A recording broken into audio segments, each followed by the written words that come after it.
अस्सलाम वालेकुम, welcome back to my YouTube channel. My name is Hamad और आज मैं आप लोगों के लिए एक नई वीडियो लेके आ गया। आज की वीडियो टाइपोग्राफी सीरीज़ के एपिसोड 6 है और इस वीडियो में हम देखेंगे कि कर्निंग क्या होती है, इसको कैसे यूज़ करते हैं, इलस्ट्रेटर के अंदर कौन कौन सी ऑप्शंस अवेलेबल हैं कर्निंग को सेट करने के लिए और बेस्ट मेथड्स क्या हैं जिसके थ्रू आप कर्निंग को सेट कर सकते हैं। और अगर आपको कोई भी क्वेश्चन है किसी भी चीज़ से रिलेटेड तो मुझे इंस्टाग्राम पे फॉलो कर लें और वहाँ पे आप मेरे से कोई भी सवाल पूछ सकते हैं। तो बगैर कुछ जल्दी डाले वीडियो स्टार्ट करते हैं। ओके जी, तो इस वक्त आप अडोबे इलस्ट्रेटर की स्क्रीन देख रहे होंगे और यहाँ पे मैंने कुछ वर्ड्स अरेंज किए हुए हैं, लेकिन इन सब चीज़ों से पहले मैं आपको सबसे पहले कर्निंग को डिफ़ाइन कर दूँ कि कर्निंग क्या चीज़ होती है। नाउ कर्निंग ये होती है कि जब भी आप कोई दो लेटर्स लिखते हैं, जैसे कि लेट्स से कि मेरा नाम है हमाद, तो मैं एच और ए जब लिखूँगा तो उसके दरमियान जो स्पेस होगी उसको हम कर्निंग कहते हैं। तो कर्निंग जो है, लोग कर्निंग को और ट्रैकिंग को कंफ्यूज कर देते हैं, लेकिन कर्निंग जो है वो लेटर्स के दरमियान में होती है, जबकि अगर मैं पूरा वर्ड लिखूं हमाद और उसको मैं अगर कॉन्ट्रैक्ट या एक्सपेंड करूं तो वो ट्रैकिंग में कंसीडर किया जाता है। तो इस वीडियो में हम कर्निंग को डिस्कस करने वाले हैं और ये जो है वो दो लेटर्स के दरमियान होती है। जैसे कि आपको मैं दिखा सकूं जूम करके, तो यहाँ पे मैंने एक वर्ड लिखा हुआ है, ये अडोबी गैरावेंट में लिखा हुआ है फ़ॉन्ट इसका, और इस टाइम आप देख सकते हैं कि वर्ड कर्निंग लिखा है और इसके दरमियान जो स्पेस है, जैसे कि के और ई के दरमियान जो वाइट स्पेस आपको नज़र आ रही है, ई और आर के दरमियान, आर और एन के दरमियान, और इसी तरह बाकियों के वर्ड्स के लेटर्स के दरमियान जो आपको वाइट स्पेस नज़र आ रही है, इसको एडजस्ट करने को कर्निंग कहा जाता है ना। कोशिश हमारी ये होती है कि हम कर्निंग को, यानी कि हर वर्ड के दरमियान जो स्पेस है उसको ऑप्टिकली जो है वो इक्वल रखें। यानी कि अगर आपको मैं आम अल्फाज में बताना चाहूँ तो ये है कि के और ई के दरमियान अगर 1 लीटर पानी डलता है तो ई आर के दरमियान भी 1 लीटर पानी डलना चाहिए, आर और एन के दरमियान भी, इसी तरह बाकी लेटर्स के दरमियान भी इतना ही पानी डलना चाहिए, तभी हमें आइडिया होगा देखने में कि ये सारी स्पेसेस जो सा वो इक्वल हैं। ओके जी, ये तो होगी कर्निंग, और थोड़ा सा मैंने आपको बता दिया कि कर्निंग और ट्रैकिंग में डिफरेंस क्या होता है। नाउ अब थोड़ा सा जो सा वो एक डीपर डाइव लेते हैं कर्निंग के हवाले से। तो कर्निंग जो है, अगर आपको मैं बताऊँ कि किन किन लेटर्स में ज़रूरी होती है, यानी कि कौन कौन से ऐसे लेटर्स हैं जिनके दरमियान आपको ख़ास कर्निंग को देखना पड़ता है कि क्या इनमें कर्निंग हमें करने की ज़रूरत है या नहीं है, तो ये वो कुछ लेटर्स हैं। इसके बाद थोड़ा सा एक्सप्लेन और करूँगा कि और कौन कौन से लेटर्स हैं जिनके दरमियान आपको कर्निंग को ज़्यादा फोकस में रखना है। तो मेन जो लेटर्स आपको देखने हैं वो पी और ओ के दरमियान आपने देखनी है कर्निंग। अगर आप कोई भी लोगो डिज़ाइन कर रहे हैं उसके दरमियान उसमें ऐसा वर्ड आ जाता है पी और ओ का, और एन का, एन और एन का, या ई और वी का, तो उसके दरमियान जो है वो आपने स्पेसिफिकली फ़ोकस करना है कि क्या कर्निंग सब में एडजस्ट है या नहीं। अच्छा, ये तो मैंने आपको सिर्फ लेटर्स बता दिए, लेकिन अब आप कहेंगे कि सर अगर हमारे लोगों में ये वाले लेटर्स नहीं आ रहे तो हमें कुछ ऐसा रूल बता दें जिसके थ्रू हम जो है वो कुछ उन सेट ऑफ रूल्स की बेस पे हम कर्निंग को एडजस्ट करें। तो चलें इस तरह बात कर लेते हैं। हम लेटर की बात नहीं करेंगे, हम कुछ आपको मैं कुछ लेटर्स की शेप बता दूंगा और उस पे जो सा वो आपने लाजमी कर्निंग को देखना होगा।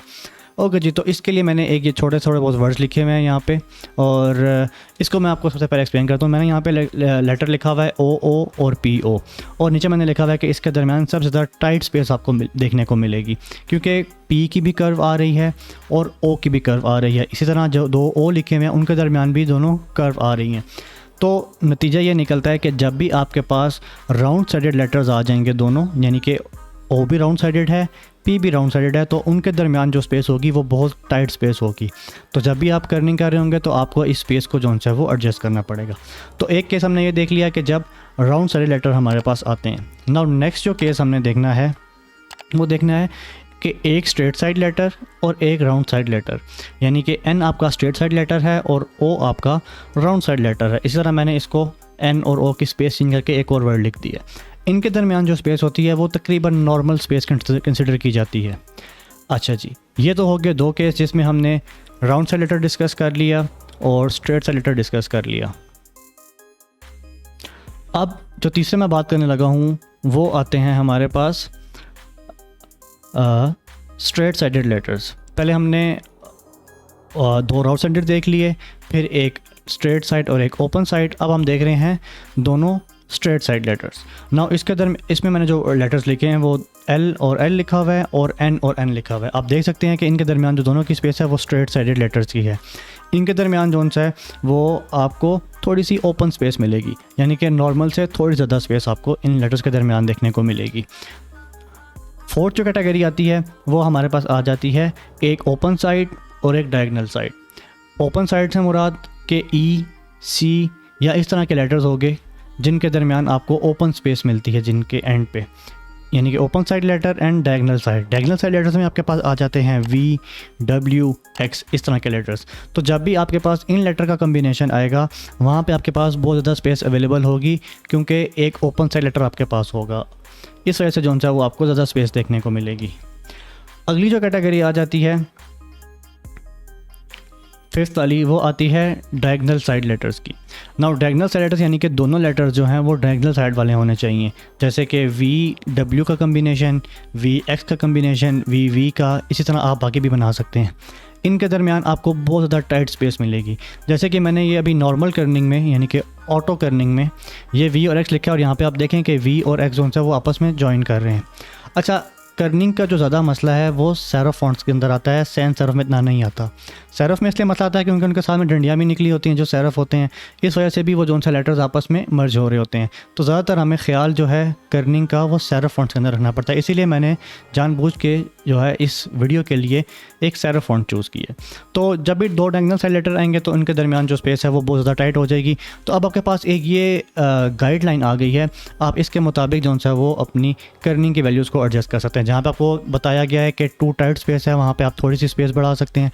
जहाँ पे आपको मैंने बताया है कि स्पेस बहुत ज़्यादा होती है वहाँ पे आप कर्निंग की वैल्यू कम करके स्पेस को एडजस्ट कर सकते हैं। ओके जी, ये सारी बातें तो हो गई जो कि गाइडलाइंस थी और कर्निंग थी ये क्या होती है। अब आ जाते हैं टिप्स पे, जिसके थ्रू आप अपनी कर्निंग को इम्प्रूव कर सकते हैं कि आपने कितनी कर्निंग रखनी है। ओके जी, सबसे पहले जो सा मैं इस कर्निंग के वर्ड को सेलेक्ट कर लेता हूँ और इलस्ट्रेटर के अंदर आपके पास ये एक कैरेक्टर का पैनल आता है और इसमें आपके पास ऑप्शन आती है कर्निंग को एडजस्ट करने का तरीका, यानी कि आप कर्निंग को कैसे एडजस्ट कर सकते हैं। यहाँ पे अगर आप पैनल में देखें तो आपके पास ये वी और ए और बीच में एक डायगोनल स्लैश लगी हुई है, ये आपको कर्निंग एडजस्ट करके देती है। इस टाइम पे ये ऑटो पे है। नाउ ऑटो पे होने का मकसद क्या है, थोड़ा सा आपको मैं समझा दूँ इस बारे में कि जब भी कोई टाइप डिज़ाइनर कोई फ़ॉन्ट डिज़ाइन करता है तो वो ऑटोमेटिकली जो है वो कुछ लेटर्स के कम्बिनेशन को आपस में चेक करता है और उनको उनकी कर्निंग की वैल्यूज़ एडजस्ट करता है।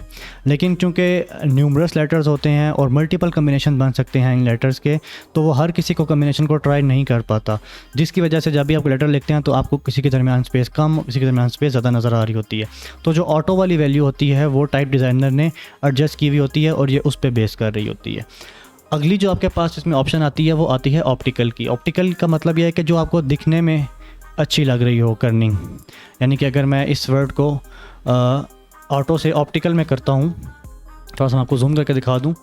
लेट्स से इस टाइम पे मैंने ऑटो सेलेक्ट किया हुआ है, आप देखें थोड़ा सा जो सा वर्ड ने कॉन्ट्रैक्ट हुआ है और असल में लेटर्स कॉन्ट्रैक्ट और एक्सपैंड हो रहे हैं, लेकिन आपको वो ओवरऑल इफेक्ट जो है वो एक वर्ड के अंदर नज़र आ रहा है। तो जैसे ही मैं ऑटो से जो है वो ऑप्टिकल की तरफ जाता हूँ मुझे थोड़ा सा लगता है कि स्पेस वाइड हुई है।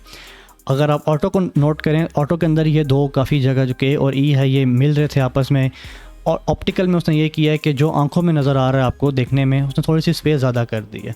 ना कभी कभार होता है कि आप ऑटो की बजाय अगर ऑप्टिकल यूज़ करें तो आपकी जो है वो वैल्यूज़ ठीक हो जाती है, यानी कि स्पेस तकरीबन बराबर हो जाती है। लेकिन अगर लेट्स से कि आपका ऑटो वाला केस वर्क नहीं करता, तब आपने जो सेकंड स्टेप चूज़ करना है वो आपने मैनुअल कर्निंग करनी है। नाउ मैनुअल कर्निंग किस तरह की जाती है?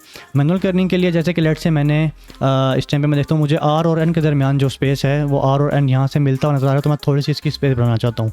मैं डबल क्लिक करूँगा और अपना जो कर्सर है वो आर और एन के दरमियान में ले आऊँगा। यहाँ पर आके 32 वैल्यू है तो मैं इसको थोड़ा सा इंक्रीज़ कर दूँगा, तो आर और एन के दरमियान जो स्पेस है वो इंक्रीज़ हो जाएगी। अगर मुझे इसी टाइम पे जो सा स्पेस ज़्यादा लग रही होगी तो मैं वैल्यू को डिक्रीज़ कर दूंगा और वो स्पेस जो है वो कम हो जाएगी। ये दूसरा मेथड था आपके पास। अच्छा, तीसरा मेथड जो है, सबसे पहले मैं इसको अनडू कर दूं ताकि जो मैंने चेंजेस किए हैं वो ख़त्म हो जाए, और मैं इसको ऑटो पे कर देता हूँ ताकि जो मैंने चेंजेस की थी वो ख़त्म हो जाए। अब मैं थर्ड मेथड डिस्कस करने लगा हूँ। थर्ड मेथड में है कि मैनुअल कर्निंग आपने एक और तरीका है वो किस तरह करनी है। सबसे पहले आप टेक्स्ट को सेलेक्ट करें और यहाँ से टाइप में आके क्रिएट आउटलाइंस कर लें। जैसे कि आप आउटलाइंस क्रिएट कर लेंगे, इस सब वर्ड को जो है वो आप अनग्रुप कर लें। तो आप एडिट में आएँ, आई डोंट नो एडिट में किधर है, बल मैं शॉर्टकट की यूज़ करता हूँ Ctrl+Shift+G की, उससे मैं इनको अनग्रुप करता हूँ। अब मैं हर लेटर को इंडिविजुअली जो है वो सेलेक्ट कर सकता हूँ ना। जब मैंने इंडिविजुअली सेलेक्ट कर लिया तो मैं ये करूँगा कि एक एक लेटर को जो है वो मैनुअली जो है वो एरो की इसके थ्रू नच करूँगा और इनकी स्पेसिंग को एडजस्ट करूँगा। जैसे कि मैं के और ई को लेफ़्ट और राइट, ई को जैसे कि मैं लेफ़्ट और राइट मूव करके इनकी स्पेसिंग एडजस्ट कर सकता हूँ। तो एक और तरीका मेरे पास ये आ गया। उससे अगला तरीका ये है कि अगर आपने ये सारे तरीके अपना लिए और आपको एक क्रॉस चेक करना है कि क्या यार अब मेरी कर्निंग की वैल्यूज़ ठीक है या नहीं, तो आप सिंपली इसको पहले ग्रुप कर लें, ट्रांसफॉर्म करें एंड रिफ्लेक्ट कर लें और ओके कर लें। नाउ अब इस टाइम पे वर्ड जो है वो कोई सेंस नहीं बना रहा, लेकिन आपको कम से कम स्पेस अच्छी तरह नज़र आ रही है। आप वर्ड के मीनिंग के अंदर नहीं गुम होंगे, लेकिन आप स्पेस को अच्छी तरह देख सकेंगे। तो ये भी एक छोटा सी हैक है ये चेक करने के लिए कि क्या मेरी स्पेसिंग इवन है कि नहीं। ओके जी, अगले मेथड जो मैंने डिस्कस करना है वो एक बड़ा ही मज़े का मेथड है, और वो है कि आप 3 लेटर्स के ग्रुप बना लें और उसको कर्न करें, यानी कि उसकी स्पेस को एडजस्ट करें। तो सबसे पहले मैं इनको अनग्रुप कर लेता हूँ और लेट्स से कि मैं इस टाइम पे लेफ़्ट से स्टार्ट लेता हूँ और के, ई और आर को जो सा है वो इनकी स्पेसिंग को सिर्फ नोट करता हूँ। तो मुझे इस टाइम पे ई और के दरमियान स्पेस ज़्यादा लग रही है, तो मैं सिंपली जो सा है वो आर को थोड़ा सा राइट की तरफ नच कर दूँगा।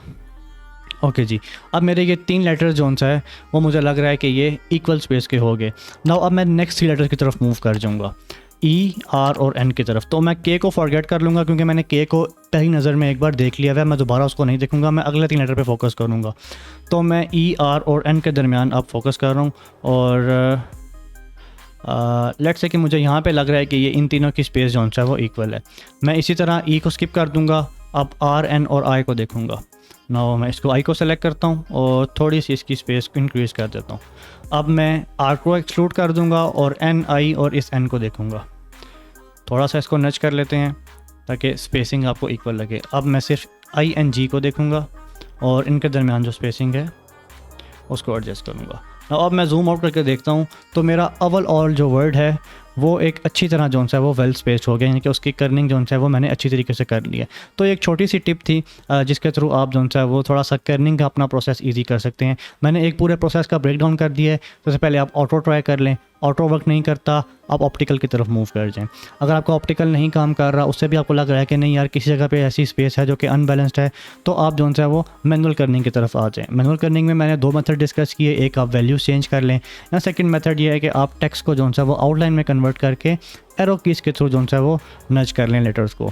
अगर उसको फिर क्रॉस चेक करने का तरीका और एक बेस्ट मेथड मैंने बताया, क्रॉस चेक करने के लिए आप टेक्स्ट को फ्लिप कर लें, जिससे टेक्स्ट का वर्ड का मीनिंग तो लूज़ हो जाएगा लेकिन आपको स्पेस अच्छी तरह देखने को मिल जाएगी।